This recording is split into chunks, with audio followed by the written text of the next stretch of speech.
अतिक्रमण कारवाईवेळी उचललेला प्लास्टिकचा माल परत देत नसल्यामुळे मनसेचा आंदोलनाचा इशारा सुहास निमण।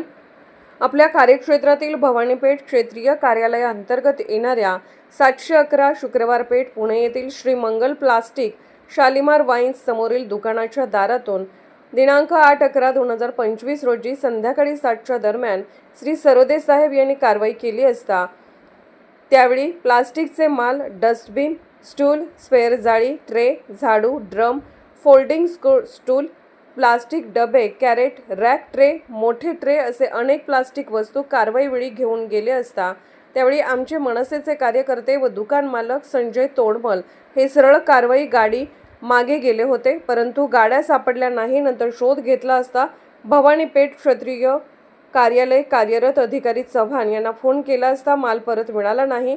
चव्हाण साहेब व सरोदे साहेब हे दोघे एकमेकांची नावे सांगून माल देण्यासंदर्भात टाळाटाळ करत आहेत।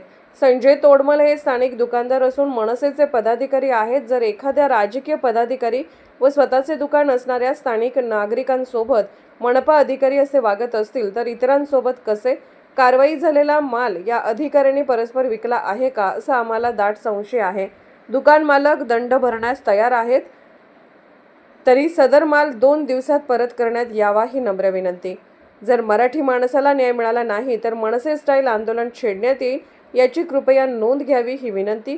अशा प्रकारचे निवेदन मंगळवार दिनांक 24/2/2026 रोजी माननीय महापालिका आयुक्त पुणे महानगरपालिका शिवाजीनगर पुणे 5 यांना देण्यात आले, अशी माहिती सुहास भगवानराव निमण उपशहर अध्यक्ष छत्रपती शिवाजीनगर कोथरूड यांनी आमच्या प्रतिनिधीला लेखी कळवली। Subscribe now and press the bell icon. Never miss an update.